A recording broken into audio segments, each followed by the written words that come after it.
The Temple of Doom is the perfect sequel to an already amazing movie, despite the story technically being a prequel. Raiders of the Lost Ark was a massive success, and it's usually very hard to make a follow-up movie that manages to be just as good or at the very least close in quality to the original. Most sequels usually fail. This movie, however, not only manages to be just as good as Raiders, I'd even say it tops the original in many areas, in particular the mystery and Indy's character development.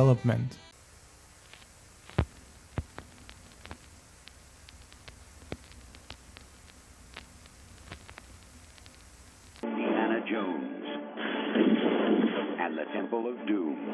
You don't believe me? You will, Dr. Jones. One thing that becomes obvious watching this movie is just how dark the tone here is. The mystery aspect is cranked up to a maximum, and it's much stronger than in the first movie. It's interesting because you don't really expect it to be this dark going in, especially if you watch it right after Raiders. Unlike the first film, which was a relatively straightforward pulp adventure with clear-cut heroes and villains, Temple of Doom takes a more sinister turn. The tone is grittier, more intense, and at times even horror-inspired, which makes the film stand out. It also features some much heavier subject matter, such as child labor, human sacrifices, and religious cults. Raiders had plenty of mystery, and it also had some more violent moments like faces burning and melting, and people being blown up, but it was more comical in nature and not too gory. The Temple of Doom is different in that regard. It's dark, violent, and even includes much stronger horror vibes.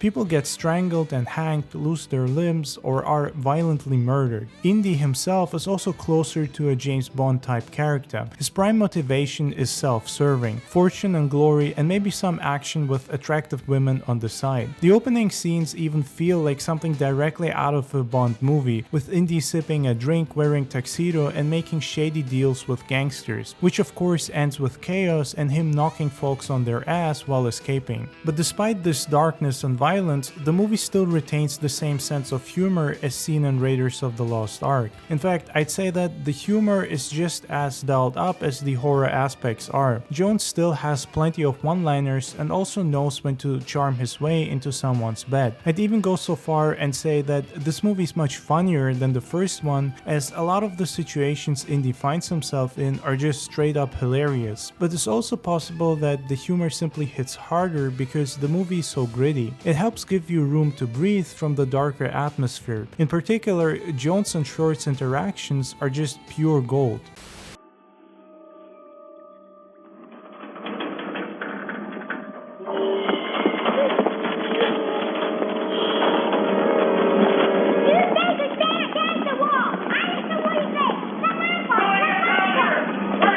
Very few movies manage to lean into so many aspects without feeling like it's too much or like they're not succeeding in one or the other genre. The Temple of Doom masters it all, and honestly, this dark horror tone fits perfectly to Indiana Jones and is something later movies should have retained. It makes sense that in the world of Indiana Jones, a world where supernatural forces clearly exist as shown in Raiders, Indy would have to constantly battle mythological figures, objects, or spirits. This sense of mystery is also what's driving the movie, just like in Raiders, but this time it's so much stronger because mythology is more present and drives the story. Everything is gritty and dark here, chaos gods and human sacrifices are mentioned, and even the exploration of secret passages and temples feels more dangerous than previously.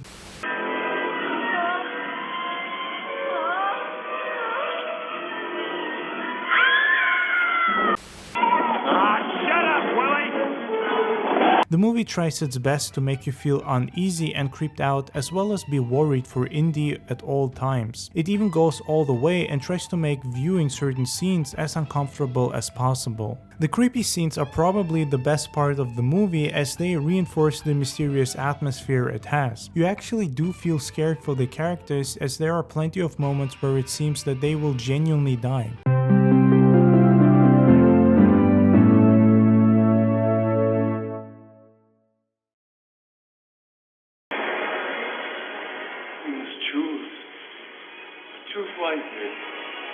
Discover real cola taste with just 1 calorie. As I mentioned earlier, the movie and Indy's character do have a certain James Bond feeling. Jones is a professor and acts completely different when he's trying to uphold this image of the nerdy history and archaeology teacher. But then he switches characters and he starts behaving like a badass treasure hunter who will knock you out or whip your ass until you're done. He's able to switch between these two personas perfectly, and Temple of Doom is exactly how I would imagine a James Bond movie to be if Bond had ever decided to go treasure hunting. This duality in Indy's character is part of what makes him feel so relatable and human. Indy doesn't take shit from anybody and always has something witty to say or a backup plan if things go south, except when he doesn't. You know how to fly, don't you? No. Do you? Oh, no.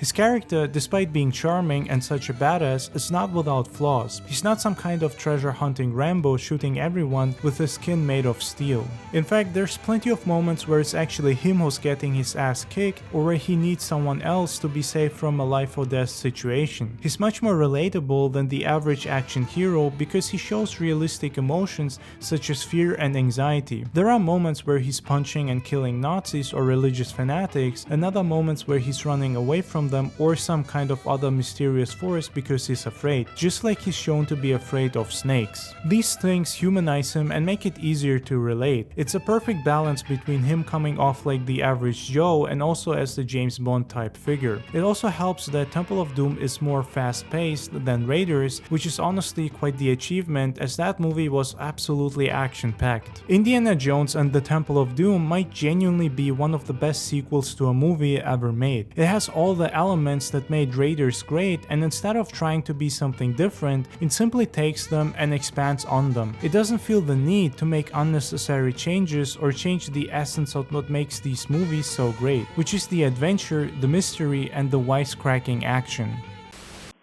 This summer, you can attend the opening of something spectacular.